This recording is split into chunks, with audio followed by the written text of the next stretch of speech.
हाय friends, मैं हूं Manav. Welcome to Movie Shoovie. करते हैं आपस में पॉजिटिव से नमस्कार और जय हिंद। जब हम जय हिंद बोलते हैं और स्पेसिफिकली इस टाइम के ऊपर बोलते हैं जब सेना को हमारी ज़रूरत है सबसे ज़्यादा, इसलिए नहीं कि हम उनके तरीके से इक्विप्ड हैं किसी भी तरीके से, हमें तो बंदूकें उठानी और चलानी भी नहीं आती, लेकिन हम उस जज्बे को सलाम करते हैं जिसकी वजह से हम सुरक्षित फील करते हैं। क्या लोगों को ऐसी फीलिंग आ रही है कि आमिर खान के कुछ ऐसे एक्शन हैं जिसकी वजह से वो जो एक नेशनलिस्ट बिहेवियर होता है, पेट्रियाटिक बिहेवियर होता है, वो डेमोन्स्ट्रेट नहीं हो रहा है। और कुछ बहुत ही सीरियस एलिगेशन लगाए गए हैं कि आप पेट्रियाटिक ही नहीं हो, आप एक एंटी नेशनल इंसान हो, और यहाँ तक ये भी बोला गया कि आप एंटी हिंदू हो, आपको अपने देश से प्यार ही नहीं है।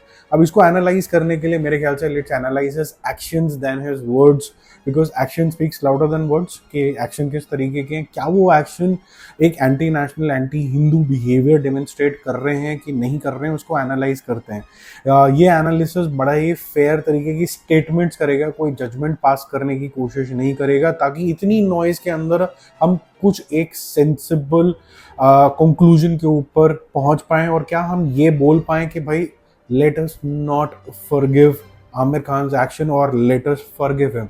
समझने की कोशिश करते हैं ये एक ऐसे इंसान है जो फिल्मी बैकग्राउंड से ही आते हैं। क़यामत से क़यामत तक तो ये बिल्कुल ही एक नौना बच्चा वाले क्यूट से एक्टर हुआ करते थे। उसके बाद इनकी दिल आई, हमें राही प्यार के, he was just an actor. But इनको परफेक्शनिस्ट का जो तमका था वो लगने लग गया लवर बॉय से। जब ये मैनहुड की तरफ जाने शुरू हो गए, थोड़ी रंगीला टाइप की अलग तरीके की एक्टिंग करी, अपने आप को चैलेंज करना शुरू किया। गुलाम के अंदर थोड़ी बहुत बॉक्सिंग और थोड़ी बहुत मसल बना के ये दिखे हल्के फुल्की। गजनी के अंदर कंप्लीट ट्रांसफॉर्मेशन इनका देखने को मिला। तो लोगों ने भी ये बातें करनी शुरू कर दी कि ये इंसान बहुत गहराई में जाता है अपनी फिल्म मेकिंग को लेके, और ये सब बातें इन्होंने खुद भी एक्सेप्ट करी है। कितने बड़े वर्काहॉलिक ये हो गए थे और इस वजह से पर्सनल लॉस भी हुआ, उसके बारे में हम आगे बात करेंगे। बट सून ही ये सारी जो चीज़ें थी ये एक पेट्रियाटिक लेबल में भी कन्वर्ट होनी शुरू हो गई थी। अगर आप उनकी फिल्मोग्राफी देखो तो लगान जो अर्ली 2000 के अंदर आई थी वो एक बहुत ही ज़्यादा पेट्रियाटिक फिल्म थी, जिसके अंदर नॉर्मल एक हिंदुस्तानी भी इतना ज़्यादा इक्विप्ड होता है कि वो ब्रिटिशर्स को भी चैलेंज कर देता है। जब बोला जाता था कि ब्रिटिशर्स बोलते थे कि Indians and dogs are not allowed, उस समय के अंदर चैलेंज करता हुआ बिल्कुल एक होता है ना, नेशन के लिए प्राइड वाली फीलिंग आ जाती है। सरफरोश के अंदर वो ऐसे ही हिंदू इंस्पेक्टर बने हुए थे जिन्होंने टेररिज्म के खिलाफ, मुस्लिम टेररिज्म के खिलाफ आवाज़ उठाई थी। थ्री इडियट्स के अंदर बहुत ही इंपॉर्टेंट एजुकेशन सिस्टम में क्या बदलाव आने चाहिए उसके बारे में बात आती है, कैसे इंडिया बेटर बन सकता है। रंग दे बसंती के अंदर जहाँ हम सोशल रिस्पॉन्सिबिलिटी की बात करते हैं, वहाँ पर हम ये भूल जाते हैं कि जो यूथ है उसकी सोशल रिस्पॉन्सिबिलिटी क्या होती है, वो उसके ऊपर गौर करता है। मंगल पांडे के अंदर वो फ्रीडम फाइटर्स जिन्होंने अंग्रेजों के खिलाफ सबसे पहली मुहिम उठाई थी 1857 की रिवोल्ट, फ्रीडम फाइटर्स के ऊपर रोशनी डालता है। ऐसे ही तारे ज़मीन के ऊपर एजुकेशन सिस्टम के ऊपर गौर करता है और इंक्लूजन की बात करता है, चाहे वो बच्चे किसी भी तरीके के हों, उसका इंक्लूजन और उनका राइटफुल यूज़ कैसे हो सकता है उसकी बात करता है। और पीके के अंदर ट्रू फेथ की डेफिनेशन क्या होती है, माइनस कुछ सीन्स, ये बहुत ही ज़्यादा अप्रिशिएबल मूवी रही। और साथ साथ में अगर एंड में बात करें तो दंगल, जिसके अंदर हीरोइज्म अपना खुद को छोड़ के इन्होंने बोला कि विमेन इक्वालिटी और विमेन अपराइजिंग इन इंडिया किस तरीके से हो सकती हैं, क्या हमारी छोरियां किसी लड़कों से कम है, उस तरीके की जो टैगलाइंस थी इनके साथ एसोसिएट हो गई। मिस्टर परफेक्शनिस्ट बन गए, पेट्रियाटिक झंडा पूरा लहरा रहा था।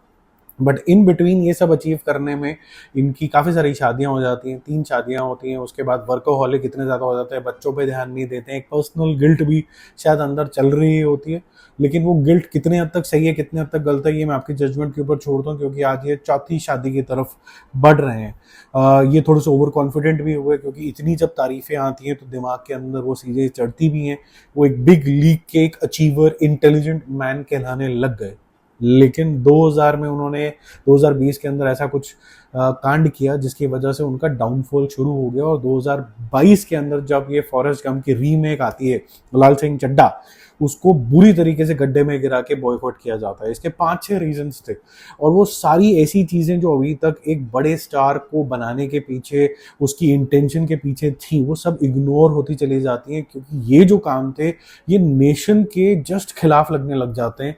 जैसे कि टर्की विजिट 2020 की, चाहे वो पानी फाउंडेशन के किसी काम के लिए हो, चाहे वो फॉरेस्ट गम की रीमेक लाल सिंह चड्ढा के कुछ सीन्स की ही क्यों ना हो, लेकिन उस फर्स्ट लेडी को वहाँ पर मिलना लोगों को हजम नहीं हुआ।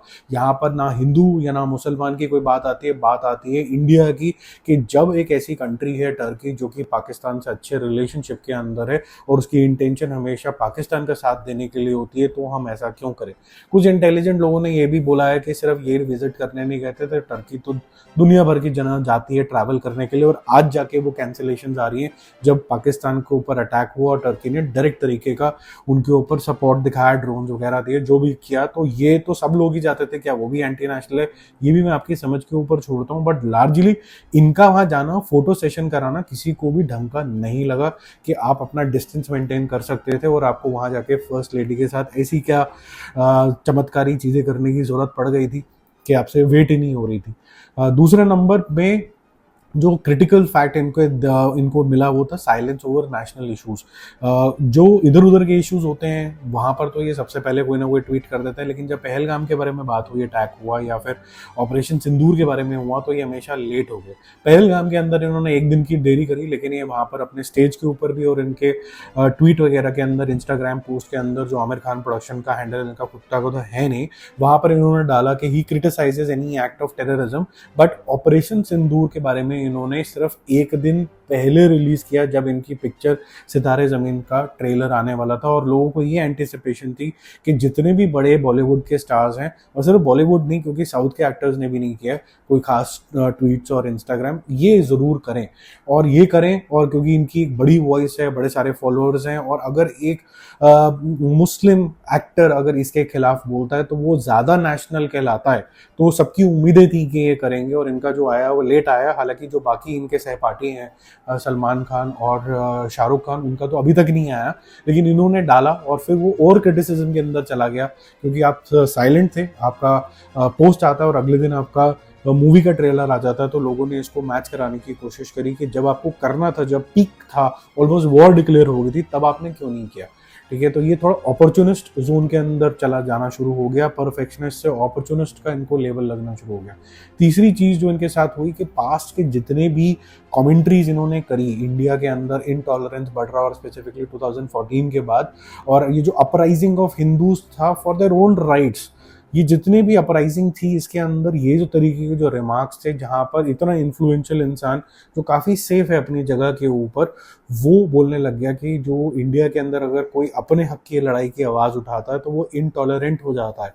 ये चीज भी लोगों को बिल्कुल पसंद नहीं आई कि जब तक हम सेक्युलर थे, जब तक हम सारे रिलीजन्स के इंक्लूजन की बात करते थे, तब तक तो हम बड़े अच्छे थे, लेकिन जैसे ही हमने बोला कि हिंदू लाइव्स ऑल्सो मैटर, वैसे ही आपने बोलना शुरू कर दिया कि हम इनटॉलरेंट हो गए हैं। वो जो टोन जो भी यूज हुई और जिस भी मुद्दे की वजह से हुई, जिस भी तरीके से उन्होंने डिलीवर किया, वो लोगों को बिल्कुल पसंद नहीं आया। चौथी चीज है जो कि इस पॉलिटिकल मैटर से थोड़ी अलग हो जाती है, कि आप रीमेक ही क्यों बना रहे हैं। आप दंगल जैसी पिक्चरें बनाते हैं और आपको शाबाशी मिलती है, आप मंगल पांडे बनाते हैं जिससे आपको शाबाशी मिलती है, चाहे वो कमर्शियल हिट भी नहीं होती है, लेकिन फिर आप ये रीमेक के सिलसिले में क्यों लग जाते हैं। और उस जमाने के अंदर जहां पर आपकी फॉरेस्ट गम का रीमेक लाल सिंह चड्ढा फ्लॉप हो चुका है, तो ये बहुत बड़ा क्रिटिसिज्म था जो उन्होंने सीखा नहीं, और क्योंकि उन्होंने ये सितारे जमीन पर चैंपियंस का रीमेक बना दिया, तो उन्होंने पहले लोगों ने बोल दिया हमें रीमेक नहीं देखना। और रीमेक की चिड़ आज की डेट में इतनी बड़ी चिड़ हो चुकी है बॉलीवुड से, because of lack of creativity, तो ये उम्मीद हो जाती है कि जो बड़े स्टार्स हैं, जो इतने सालों से 30-30 साल से इंडस्ट्री के अंदर है, वो तो कुछ ओरिजिनल दिखाएंगे। तो अगर वो भी नहीं दिखाते हैं और वो भी रीमेक का सहारा लेते हैं, तो फिर आपकी परफेक्शनिज्म कहाँ पर गई। ये क्वेश्चन लोगों का बहुत ही रेलेवेंट क्वेश्चन है, चाहे वो लोगों ने देखी हो चाहे ना देखी हो। चिड़ इस बात से नहीं है कि हमने देखी नहीं है, चिड़ इस बात से है कि यार इतना आसान रास्ता क्यों, आप क्रिएटिविटी आपकी कहाँ चली गई है। आप क्रिएटिव इंसान हो, कितना समय लगा रहे हो पिक्चर बनाने के लिए, इतनी देर में तो कई स्क्रिप्ट लिखी जा सकती हैं, और जब आप लेके जा रहे हो तो आप इनोवेट भी नहीं कर रहे हो, बहुत हद तक सीन बाय सीन सेम चीज़ें लगने लग जाती हैं, उससे और ज़्यादा प्रॉब्लम हो जाती है लोगों को, और जो कि मेरे ख्याल से राइटफुल भी है। हालांकि मैं इसमें अपना व्यू पॉइंट कोई नहीं रखना चाहता हूँ, मैं सिर्फ फैक्ट्स रखना चाहता हूँ, बट ये एक रीमेक का मैटर है जो हमारे चैनल के अंदर भी बहुत ज़्यादा वॉइस होता है, तो मैं इसके बारे में ज़रूर वोकल हो सकता हूँ। 5th नंबर पे मैं एक चीज़ बोल सकता हूँ कि जो मैंने ऑब्जर्व करी लोगों का, और आप इसको वैलिडेट करोगे, कि जो जनरल बॉलीवुड को लेके जो सेंटिमेंट्स हैं आज के डेट के अंदर, कि शायद उनकी इंक्लिनेशन पाकिस्तान से है, शायद उनकी इंक्लिनेशन गॉड्स को लेके राइट रिप्रेजेंटेशन की नहीं है, वो भी एक मौका में ढूंढते रहते हैं लोग कि भाई हम किसी भी मूवी को कैसे डाउनग्रेड करें। ये एक लार्जर तरीके की चीज़ चल रही है। क्या ये एंटी बॉलीवुड सेंटिमेंट्स हैं, क्या ये साउथ है जो अटैक करता रहता है बॉलीवुड को ताकि वो भी जगह बना पाए। ये खुलासे जो हैं वो लेटर ऑन के लिए मैं रख देता हूँ कि भाई ये क्या रीजंस है। लेकिन एंटी बॉलीवुड सेंटिमेंट्स प्लस जो सुशांत सिंह राजपूत की डेथ के बाद जो कुछ भी हुआ, चाहे वो पॉलिटिकल लोग ज़्यादा इन्वॉल्व थे और बॉलीवुड इन्वॉल्व नहीं था, लेकिन तोहमत इनके ऊपर लग गई। इनसाइड और आउटसाइडर का ये जो नरेटिव चलता चला जा रहा है, नेपोटिज्म का जो चलता जा रहा है, ये अभी भी सेटल नहीं हुआ है। ऐसे कुछ लोग जो बाहर चले गए हैं अभी इंडस्ट्री से, वो भी आज के डेट में कुछ चूँ करते रहते हैं और वो सोचते हैं कि हमने अगर एक्सपोजर कर दिया तो हमें 2 मिनट की लाइमलाइट मिल जाएगी। तो ये कितने हद तक सही है या गलत है, लेकिन इससे जो परसेप्शन है बॉलीवुड की वो अच्छी नहीं है। जो फेमस हुआ करता था कि बाहर अगर आप जाते हो इंडिया से और बोला जाता है कि Indian cinema equivalent to Bollywood, वो धीरे धीरे अब डाइल्यूट होता चला जा रहा है, उसको क्रिटिसिज्म मिलता जा रहा है। Unity is at a question mark, creativity is at a question mark, authenticity is at question mark because every second thing, big thing is a remake। तो ये काफ़ी चीज़ें नीचे चलती चली जा रही हैं। जब ये सब चीज़ें हो ही रहा था तो सिक्स्थ एक और उनका बड़ा डाउनफॉल आता है जब हर एक मैटर के अंदर पीके का रेफरेंस आता है, जिसके अंदर बनाने वाले जो थे वो एक हिंदू थे और जो कलाकार थे वो एक मुसलमान थे, राजकुमार हिरानी और आमिर खान। लेकिन जो क्रिटिसिज्म है पूरी पिक्चर में से, जो कि पिक्चर का थीम तो बहुत ही बढ़िया था कि राइटफुल, आपको अगर भगवान को मानना है तो उसका डेफिनेशन क्या होता है और शोशाबाजी क्या होती है, उसके ऊपर एक थोड़ी सी वो विशेष टिप्पणी करता है। लेकिन एक जो सीन है जो राइटफुली कैप्चर नहीं हुआ और सबने राइटफुली उसका क्रिटिसिज्म करा, शिव जी का सीन, वो अवॉइड किया जा सकता था, वो डिलीट किया जा सकता था, उसको दिखाने का कोई खास कंट्रीब्यूशन भी नहीं था, वो कुछ वैल्यू ऐड भी नहीं करता है पिक्चर के अंदर। अगर वो नहीं दिखाया तो लोग बोलते हैं कि ये आप एंटी हिंदू चीज़ें दिखा रहे हो, आप एंटी मुस्लिम चीज़ें क्यों नहीं दिखाते हो, वैसे ही सीन आप मुसलमानों को लेके भी बना देते। तो ये सारी जो चीज़ें हैं मिल जुला के 5-6 पॉइंट्स वो उनके डाउनफॉल को और मतलब सीमेंट ही करते रहती हैं, बाकी की चीज़ें भी बाहर आती रहती हैं। जितने भी एक्टर्स हैं जो स्ट्रगल करते हैं एक पर्सोना से बाहर आने के लिए, वो किसी वजह से अपना कुछ एक एक्ट करके बाहर आ जाते हैं। अनलाइक आमिर खान की इनकी पर्सनालिटी और इनके बोले हुए जो वचन है वो इनग्रेव्ड इन स्टोन होता ना, जैसे वैसे हो चुके हैं कि अगर आप आगे बढ़ने की कोशिश करोगे तो पीछे की चीज़ें बहुत ज़्यादा स्ट्रॉन्ग तरीके से आ जाएंगी, क्योंकि 2 इंपॉर्टेंट मैटर खुल गए, नेशन का और रिलीजन का। India is dominantly Hindu country, तो अगर आप उनके बारे में कुछ बोलोगे या फिर कुछ ऐसा सेंटिमेंट दिखाओगे जो नहीं है ठीक, तो वो एक मैटर हो जाता है जो हमेशा बार बार बाहर आता है। और अगर आप कोई एक ऐसा एक्शन कर दोगे, हालांकि जो टर्की ने जो डायरेक्ट एक्शन दिखाया वो 2025 में दिखाया और इनका जो एक्शन था वो 2020 में था, तब भी क्रिटिसिज्म आया था, लेकिन यहाँ पर अब ज़्यादा खुल के सामने आ जाता है और ये बोला जाता है कि आप पाकिस्तान के साथ हो। क्या वो पाकिस्तान के साथ हैं कि नहीं है ये तो उनको पता होगा, लेकिन जो चॉइसेस ऑफ मूवीज़ दी और जिस तरीके से एक बिहेवियर निकल के आया पेट्रियाटिक फिल्में बनाने का, जिससे नेशन की अपराइजिंग हो, चाहे वो एजुकेशन हो, चाहे वो सल्यूट टू हमारे फ्रीडम फाइटर्स हो, वो इंडिकेट कुछ और करता है। ठीक है, लेकिन अगर हम सब चीज़ों को भूल भी जाएं कि अभी फिलहाल नेशन का जो फ्लेवर है हमें उसी के साथ जाना है। मैं बार बार बोलता हूँ कि नेशन के फ्लेवर के अगेंस्ट जो भी जाने की कोशिश करेगा कि वो नेशन के साथ कहीं ना कहीं गद्दारी करता है। तो इस बात को अगर हम अगर ठान लेते हैं, मान लेते हैं, इनग्रेव्ड इन स्टोन कर देते हैं, तो ऐसा आमिर खान क्या कर सकते हैं जिससे वो ये आके साबित कर पाए लोगों को कि नहीं मैं आपके साथ खड़ा हूँ। ये एक्शन उनको लेना पड़ेगा। और फिलहाल अगर मैं सिर्फ मूवी की बात करूं जो उन्होंने बनाई है वो देखनी कितनी ज़्यादा ज़रूरी है, उससे पहले चलो एक और बात कर लेता हूं कि जब मैं रिसर्च कर रहा था, मैं देखने की कोशिश कर रहा था कि ये इंसान कैसा है, तो काफ़ी सारी तोहमत एक और भी लगनी शुरू हुई कि जब ये एंटी हिंदू का जो लेबल लगा, इनके ऊपर एक और लेबल लगा कि जो आपकी जो शादियां ब्रेक होती चली जाती हैं, या आप किसी मुस्लिम फैमिली में कहीं पर शादी क्यों नहीं करते हो, आपने 3 जो औरतों से शादी करी, तीनों हिंदू थी, उनके आगे बच्चे हुए, तो आप अपनी एक रेस बढ़ाने का काम कर रहे हो। ये भी एक criticism indirectly as an undercurrent चलता रहा। इन पैरेलल ये सब तो चल रहा है, लेकिन आमिर खान के कुछ सोशल इनिशिएटिव भी पैरेलली चल रहे हैं। आमिर खान का एक फाउंडेशन है जो कि education, drought relief, health care, Himachal Pradesh जैसी जगह पे, महाराष्ट्र जैसी जगह में चलता है जहाँ पर कोई मुस्लिम डोमिनेशन इतना ज़्यादा नहीं है। अगर हम ये बोले कि वहाँ पर ज़्यादा फायदा होता है, तो वो एक न्यूट्रल तरीके की एक फाउंडेशन है। पानी फाउंडेशन रूरल फार्मर्स के लिए एक फाउंडेशन है, ताकि वो समर्थ कैसे बन सकते हैं, वो भी एक न्यूट्रल चीज़ है। सत्यमेव जयते एक शो आता है जिसके अंदर rise awareness about corruption, social issues, women empowerment, child abuse, इस तरीके के मैटर्स के ऊपर गवर्नमेंट की ऊपर रोशनी डालने का काम करता है, चाहे वो आज की गवर्नमेंट हो चाहे पहले की गवर्नमेंट हो, कि हम कैसे इंडिया के अंदर इम्प्रूवमेंट ला सकते हैं। और इस शो से उनको काफ़ी ज़्यादा सम्मान भी मिला था। तो ये पैरेलली भी होता चला जा रहा है, लेकिन एक कुछ एक्शन ऐसे भी है जिससे इनकी खूब बदनामी भी होती है। अब इन सब बातों का क्या निष्कर्ष आप लोग निकालते हैं कि उनको माफ़ी मिलनी चाहिए कि नहीं मिलनी चाहिए? क्या उनके पुराने जो फिल्म्स हैं या फिर सोशल कॉजेज़ है इतने ग्रेटर हैं कि क्या उनको एक बारी में माफ़ी दे दें अगर वो आके माफ़ी मांगते हैं? ये जनता को डिसाइड करना है। लेकिन अगर हम सिर्फ मूवी की बात करें फिलहाल के लिए, तो मूवी के ऊपर क्या-क्या चीज़ें आती हैं दिमाग के अंदर, हमें क्यों देखनी चाहिए, why should we watch Sitaare Zameen Par if we have to watch, ठीक है? एक तो जो इतना शोरगुल है, इतना डिशुम-डिशुम होए जा रहा है, वहाँ पर कंटेंट कहीं न कहीं खोता चला जा रहा है। तो ये एक कंटेंट ड्रिवन मूवी है, it is content over noise for sure. May not be original but it is very, very relevant. Original film is also available for people to watch on OTT, but at the same time बहुत से लोग हिंदी भाषा में देखने की कोशिश करते हैं, तो ये हिंदी भाषा में आपको उपलब्ध हो जाएगी, तो ये एक रीज़न हो सकता है जो आप वैलिडेट करोगे ऑफ कोर्स।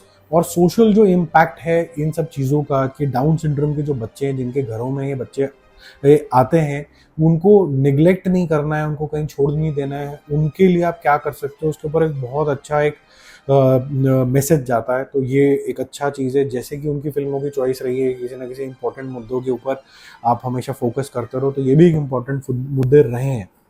अब एक डिबेटेबल चीज़ है कि जब इतना कुछ हो जाता है, आर्ट, पॉलिटिक्स और रिलीजन को क्या मिक्स करना चाहिए कि नहीं करना चाहिए?